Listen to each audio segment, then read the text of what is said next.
Welcome to the 8th edition of the NAIA Weekly Football Report. I'm your host, Alan Grossbach, alongside Chad Waller, coming to you from the NAIA headquarters in downtown Kansas City, Missouri. And you know, Alan, as we're hitting the stretch run, we got 2 regular season weekends left, and really, if you break it down in all 10 of our conferences, anything's up for grabs around the NAIA football scene. You're right. I think 9 of the 10 leagues, it's within a game and a half, so it's a lot of fun as we go down the stretch run. Each week in the show, we take a look back at last weekend's games, go behind the scenes of the top 25, look at some key games for the upcoming week, highlight any milestones, and showcase any feature stories that come from us from around the NAIA. We kick off today's show with a look back at last weekend's games. And I'm going to start, Alan, with the NAIA game of the week between 2 Heart of America Athletic Conference powerhouses in number 12 Missouri Valley and number 9 Peru State. With the game tied 14-14 late in the fourth quarter, Missouri Valley quarterback Bruce Reyes connected on a 54-yard touchdown strike to Darian Turk to lift the Vikings to a 21-14 win. What's interesting about that play was it was a 4th down play at the Missouri Valley 46. So without a conversion, Peru State would have gotten the ball at the Missouri Valley 46-yard line and a little time left to try to break that. It would have been a tie. So big play by Reyes, the Missouri Valley offense. And individually speaking, Reyes did end the game 19 for 31 for 326 yards and 2 touchdowns to lead the Missouri Valley offense. The Vikings also had a strong production out of running back James Tillman, who set a season high with 117 yards, including a 2-yard touchdown to cap Missouri Valley's opening possession to start the game. However, turnovers did plague Missouri Valley throughout as the Vikings turned the ball over 4 times, one of which led to Peru State's 2nd touchdown. Missouri Valley has now turned the ball over 2 or more times in 7 of their 8 games this season, which is pretty unreal because of a top 10 team. You normally hold on to the ball. So this is something that we need to kind of watch out as we move closer to the playoffs for Missouri Valley. Conversely, for Peru State, there was a bright spot in the run game, and that was fullback Ethan Bray, who eclipsed 1,000 yards on the season for the first time in his career with 114 yards on 29 carries. With the win, Missouri Valley keeps its conference championship hopes alive, heading into a showdown, which we'll talk later in the show, but they're going to be facing the first-place team, Benedictine, on Saturday. You know, moving into the 4 other key games from this weekend, number 1, Morningside defeated number 25, Concordia, 48-31. This is the Mustangs' first win against a ranked opponent this season as they improved to 8-0 on the year. Shifting over to the Mid-States Football Association Midwest League, number 13, St. Ambrose, knocked off number 14, St. Xavier in decisive fashion, 65-30. St. Ambrose quarterback Eric Williamson, who many remember was last year's Conference Player of the Year, had another tremendous performance with 355 yards passing and a season-high 6 touchdowns against the Cougars. Shifting out west, number 5, Carroll defeated number 20, Southern Oregon, 48-30. The Fighting Saint defense forced 5 Southern Oregon turnovers, including 3 interceptions of 2-time NAIA Offensive Player of the Week Austin Dodge, a tremendous defensive effort by Carroll. The win improves the Fighting Saints to 7-1 on the season, and they currently hold sole possession of first place in the Frontier Conference.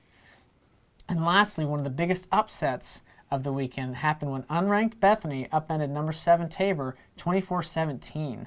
The Swedes trailed 17-0 early in the second half, but scored 24 unanswered points en route to the victory, so quite a run there by Bethany. The win was only Bethany's 2nd of the season, while the Braves fall to 7-2 overall and are now 1 game behind the KCAC leaders. Yeah, that was definitely a surprise, I think, as we both would agree. But I think one thing that stuck out to me was a game that you talked about with St. Ambrose, just in my mind, just dominating St. Xavier, who gave up 65 points, but could be offense is a little bit better in that game with quarterback Williamson, who's just been dynamite this year. So he's been a big highlight. You're exactly right. Williamson has been a special player all year, and really the last 2 years at least. I think he's in his 3rd year as the starter at St. Ambrose. I could be wrong on that, but I know at least the last 2 years he's been a tremendous talent for the Bees.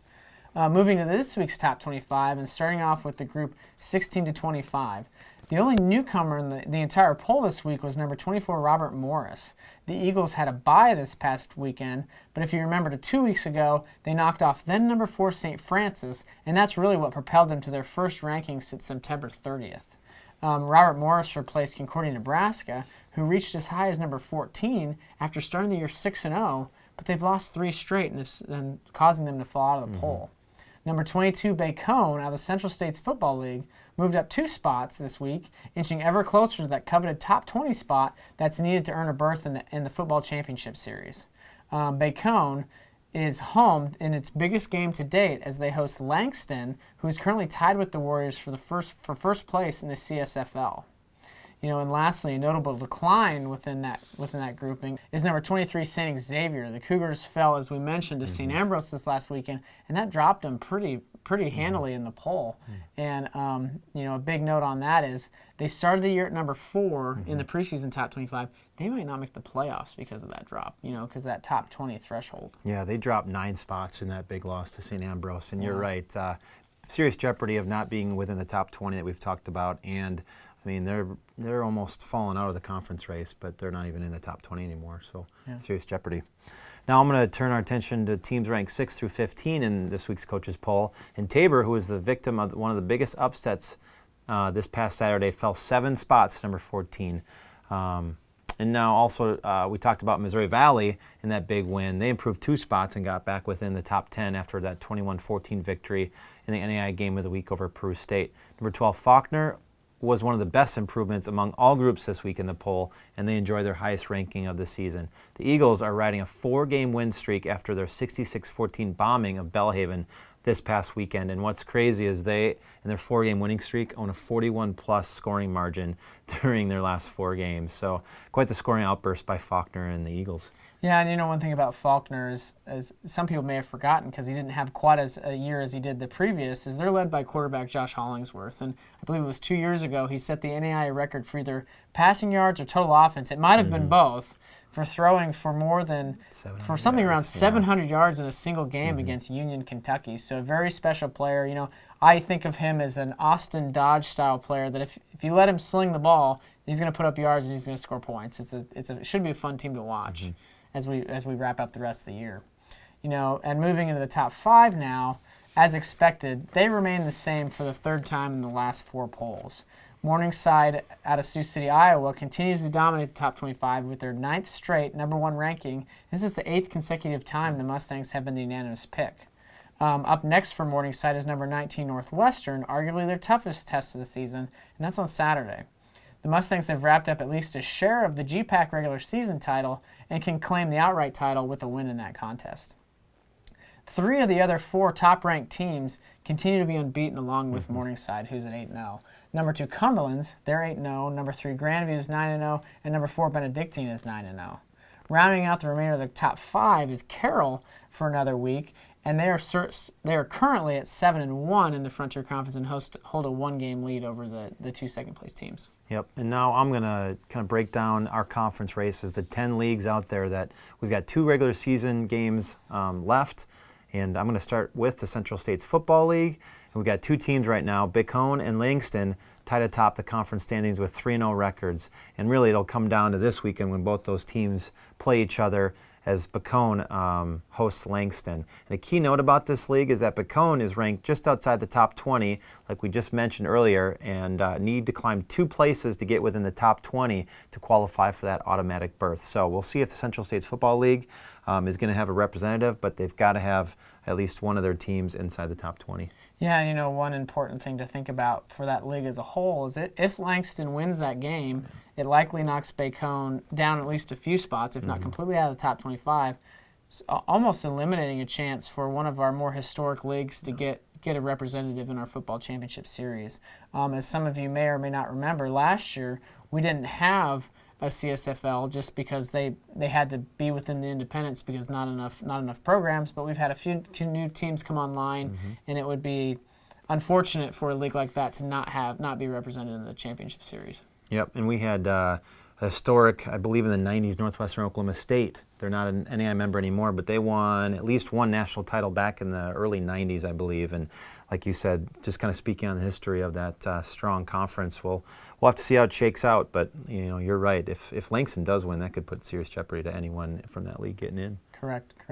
And speaking of strong conferences, let's jump out west to the Frontier Conference, which many could argue is one of the stronger, if not strongest, leagues in the NAIA. Of course, we could say that for a few of these different conferences. And currently, as we stated, number 5, Carroll, who's at 7-1 in the Frontier Conference, holds a 1-game lead over Rocky Mountain and Southern Oregon, who are currently tied at 6-2 in the league. The Fighting Saints host Rocky Mountain at noon on Saturday in Helena. This is the second meeting between these two teams. And Carroll won the first meeting in Billings 24-17. So Carroll's already picked up the road win. Yeah. The question is, can they take the home win and sweep that series against Rocky Mountain? And I want to think about if Rocky does win and both teams are then head-to-head, they're 1-1 against each other, what's the Frontier Conference tiebreaker and who would be the regular season winner? I believe what it comes down to next is defensive points allowed. And I'm not certain if that's defensive points allowed against like opponents or defensive points allowed for the entire season. I have to do a little more research on that. But I believe that is their next criteria. So we'll have to wait and see what happens on Saturday. Maybe we can talk about next week's show if it happens that way with Rocky. Exactly. Okay, now Great Plains Athletic Conference. I'm going to talk about, like we've mentioned many times throughout the show, Morningside, undefeated, #1 ranked team. They secured at least a share of the GPAC regular season crown with the win this past weekend against Concordia. And that conference title, at least a share of it's their third straight conference title. So Morningside continues to roll in that league. The top-ranked Mustangs do have 2 games left. And you had mentioned it. They have, on Saturday, have number 19 Northwestern, and then they play Doane in the final regular season weekend. Yeah, Morningside has been top class in the GPAC all season long. They currently hold a 2-game lead over second place, who's actually Northwestern. Mm-hmm. Many people have questioned how tough Morningside's schedule's been this year, but really what it comes down to is they're undefeated. They're 8-0. Mm-hmm. So a lot of talent on the field there. If they win out, they're likely the #1 seed in the football championship series and really setting themselves up well for a playoff run. Yeah, because you're right. Morningside stepped up every week. They could trip up any weekend regardless of any opponent, as we've seen in other conferences, but Morningside continues to roll and definitely a #1 ranked team in my mind. Right. Coming a little farther south into the Heart of America Athletic Conference, this league kind of shapes out a lot like the Frontier Conference, where Benedictine, who's #4 in the NAIA right now, holds a 1-game lead over Baker and Missouri Valley. The Ravens are one of 4 unbeaten teams remaining and currently hold a head-to-head advantage over Baker as they defeated the Wildcats 42-28 on September 21st. Benedictine and Missouri Valley play on Saturday, and this game will likely decide whether Benedictine is the outright conference winner or if they have to share that title with Missouri Valley. Yep, great showdown this Saturday in the Heart of America Athletic Conference. And now in the Kansas Collegiate Athletic Conference, it's a mess. It's a lot of teams, and we're going to try to break down who's leading, but we've got 3 teams tied for #1 in the KCAC. Friends, Ottawa, and Sterling. They're all tied at 6-1, and partially that's due because Tabor, who was tied at the top with those 3, Tabor lost this last weekend that we talked about. So Tabor's in technically 4th place at 5-2 in the KCAC. The Braves of Ottawa have the toughest road among the group, traveling to Friends on Saturday before hosting Tabor in their final regular season game on November 16th. And what makes the conference extremely confusing is these 3 top teams, they've traded wins among each other, and let me try to break it down for you if I can speak here. Friends defeated Sterling by a big score, 31-0 on September 21st. Sterling defeated Ottawa 30-18 back in mid-October, and Sterling also knocked off Tabor by 1 point in overtime on September 28th, and 3 weeks prior to Tabor handing Friends a 20-19 loss. So a lot of things could happen here, and a lot of things will happen as things become clear in the next 2 weeks in the KCAC. Yeah, confusing is almost an understatement of how the KCAC is looking right now with those 3 teams. And like you said, with Ottawa's games coming up, and who knows, maybe Tabor can climb back into it too with a couple wins. There's a lot to be going in that league. We're going to bring our tiebreaker formulas next show or the next 2 shows. Exactly. Moving into the Mid-South Conference, and one note about the Mid-South Conference is we look at them as 2 leagues because they've got an East Division and a West Division, and both divisions, those winners, again, with the caveat that they're within the top 20, do receive an automatic berth to the Football Championship Series. Looking at the East Division first, University of Cumberland's out of Kentucky is currently 4-0, and they have a 1-game lead over Georgetown, who's at 3-1. In the East Division. The Patriots hold the head-to-head tiebreaker over Georgetown with a 38-35 win against the Tigers on October 19th. Cumberland's has 2 games left on their schedule. They've got Kentucky Christian on Saturday and Bluefield on November 16th. An interesting note about these 2 opponents is those 2 teams have a combined 3-15 record this season. So, Cumberland's hasn't played an easy schedule. They've faced a few ranked teams throughout the year. You could really argue that this is the easiest portion of their schedule on paper. You still have to play the games, and as we saw last weekend with Bethany and Tabor, anybody can upset anybody. You're exactly right. I was going to use that analogy about Cumberland's not wanting to be Tabor, but you're right. Anyone can trip up at any point. You're right. Moving into the West Division, this is a much tighter race than the East side, as first-year program Reinhardt is currently tied with Campbellsville at 3-0. The league crown could come down to the final Saturday of the NAIA football regular season as the two sides face off at 1:30 on November 16th in Campbellsville.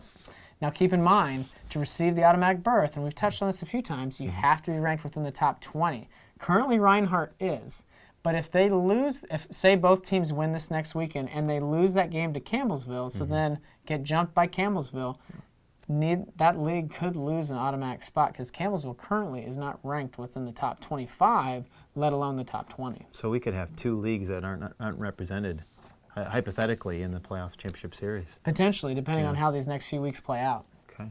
And now the final conference of our 10, Mid-States Football Association, like you mentioned, we got two leagues, and they're broken up by the leagues, and each league has an automatic qualifier with the caveat of top 20 ranking. But in the Midwest League, in the MSFA Grandview, they've clinched at least a share of the Midwest crown with after blowing out Waldorf 70-14 over the weekend. Vikings, they've continued to roll. They're undefeated. They're one game in front of St. Ambrose, who they defeated in a head-to-head 2 weeks ago, 35-21.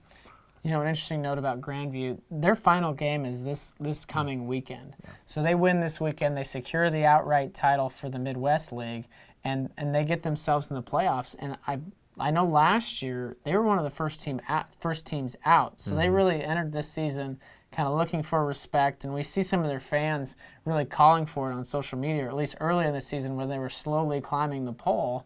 And they've really been one of the top teams all year long. They're playing very well. And what a great, whoever made their schedule up, wow, you are the smartest individual, because then they'd have a full week heading into the first round of the playoffs if they take care of business this Saturday and win it, and then they kind of sit back and wait to see what the seedings are. Now looking at the Mid-East League in the MSFA, 3 teams are within striking distance, and currently St. Francis of Illinois is 4-1, and they hold a half-game lead over St. Francis of Indiana at 3-1 and Marion at 3-1. St. Francis of Indiana, though, they beat St. Francis of Illinois earlier this season and can likely claim the automatic berth to the FCS with a win against Marion on November 16th. So the two St. Francis, obviously, up in that league standings. You still got Marion, but Marion won the national title last year. They could have serious jeopardy of not even making the playoffs this year again. Right. You kind of touched on it briefly earlier. If they don't make the playoffs and say St. Xavier doesn't jump up a few spots over the next couple weeks, we could have our last 2 national champions not in the FCS. And I would have to look back in our record books to know the last time that happened. I think it's been quite a while. Yeah. Finally, let's take a look at some of the key games coming up this weekend. And most, if not all of these, we've touched on already. And the first one is number 1 Morningside goes to number 19 Northwestern. Then we've also got number 4 Benedictine traveling to number 10 Missouri Valley. Number 7 Rocky Mountain going to number 5 Carroll. Number 9 Ottawa has to visit number 16 Friends. And lastly, number 11 St. Ambrose goes to number 20 St. Francis. So a lot can still be decided even this first weekend of the last 2. Yeah, and we've got those 5 games, but I want to know what unranked team is going to take down maybe a top 20, top 15 ranked team. If the CSFL, if Bacone, if they are successful. So lots of shakeout, and I'm really excited to see what happens. Right. The conference races just keep getting more and more interesting, and we'll know a lot about what the landscape looks like for the playoffs after this weekend, kind of going into that final week. Well, that puts a wrap on this edition of the NAIA Weekly Football Report, brought to you by Play NAIA, the NAIA's Eligibility Center. We hope you enjoyed the show. We'll be back next week with more exciting news around NAIA football, and until next time, good night.